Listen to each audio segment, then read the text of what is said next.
Oh, hello. Welcome to another Today's Decay, where we celebrate births and beginnings of everything important since the dawn of time. Today is May 29th, and here are all the dates that really write. We are hanging out in the EC Comics wing of the apartment house. Because on this day, 1920, Jack Kamen was born. That's right, Jack Kamen worked through a whole series of great EC comic titles. I would say he's not one of the most famous names, but he did some wonderful work and is probably most known for his Kamen girls, which would be like women in distress, stress. Did I stress that enough? Yeah. Great work.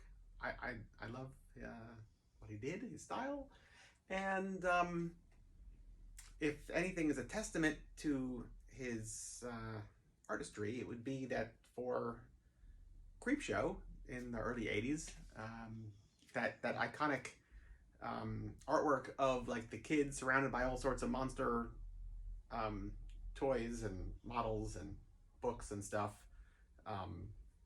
that's his. So who else was actively involved with a major movie production for like the one-sheet artwork 30 years after their EC work? I don't know.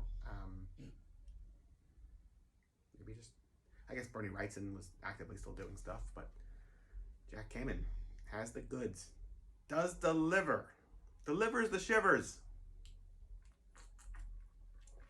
Also, 1923, Harry Smith was born, who was a huge fan of the original Delta Blues and collected all these records, and there was an anthology that he put out in the 50s, I want to say, that really birthed the like folk movement of the 50s and 60s that wound up actively finding these original performers from the 20s and having those that were still alive and ready, willing, and able to perform for younger crowds, anybody really. And this is some real Americana type stuff in the best way possible.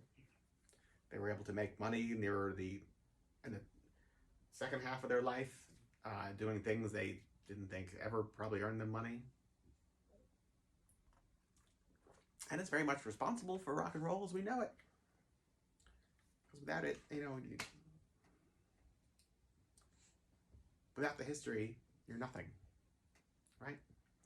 So I think, anyways. So yeah, Harry Smith. There's a great documentary on him as well that was my introduction to him, and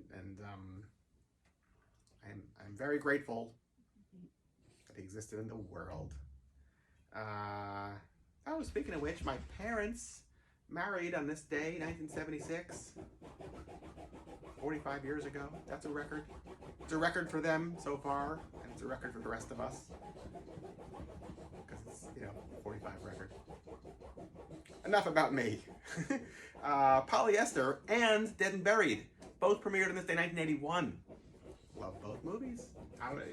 Is it a competition of which is better? No, I don't think so. But I do think Polyester gets a lot of spotlight, and Dead and Buried, considering it's a Dan O'Bannon production who, did Return of the Living Dead, Alien, plenty more. This is a movie that is unfairly overlooked and shouldn't be, especially on the day it premiered throughout time and space. So, yeah. And 1984, The Young Ones episode Nasty appeared. So, the Damned's Video Nasty song played live. Or not live. Well, yeah, live on the show, and then broadcast, and available for viewing for all of us fine folks for years to come. And that, as they say, is that for today. So you got your marching orders. Should you choose to follow them or not? 'Tis up to you. Until tomorrow, goodbye.